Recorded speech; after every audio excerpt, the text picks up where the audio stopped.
Assalamualaikum warahmatullahi wabarakatuh. Jumpa lagi dengan saya Dewi Sayu Gurek, guru ekonomi.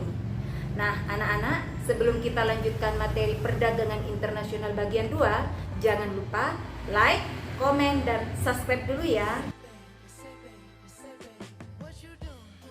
Hari ini kita akan belajar tentang perdagangan internasional bagian 2. Ya, perdagangan internasional bagian 2 ini kita akan membahas tentang teori perdagangan internasional.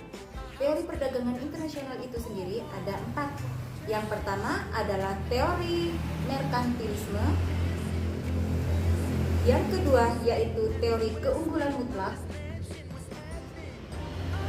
Yang ketiga teori keunggulan komparatif. Dan yang keempat yaitu teori HO atau Haxer-Ohlin. Untuk kali ini kita akan membahas 2 teori terlebih dahulu, yaitu teori merkantilisme dan teori keunggulan mutlak. Sekarang kita bahas tentang teori yang pertama, yaitu teori merkantilisme.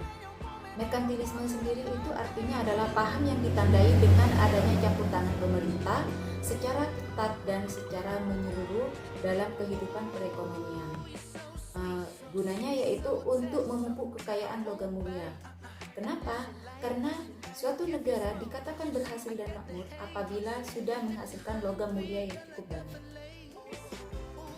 Sekarang kalian bisa lihat di layar, ini adalah kebijakan dan perencanaan dari merkantilisme. Belanda adalah salah satu contoh negara yang menganut teori merkantilisme. Nah, pengaruhnya bagi bangsa Indonesia yang pertama di bidang ekonomi. Di bidang ekonomi, dampak dari merkantilisme adalah barang-barang menjadi murah dan upah buruh menjadi murah.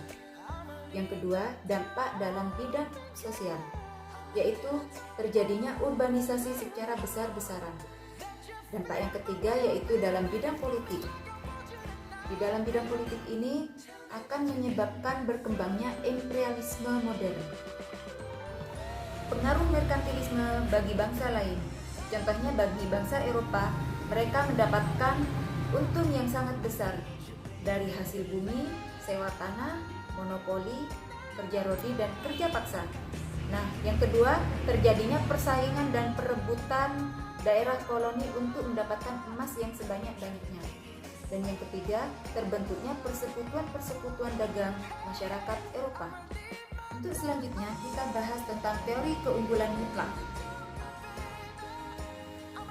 Teori yang kedua yaitu teori keunggulan mutlak atau biasa disebut dengan teori keunggulan komparatif. Di sini, teori komparatif merupakan perluasan dari teori keunggulan absolut yang dikemukakan oleh Adam Smith.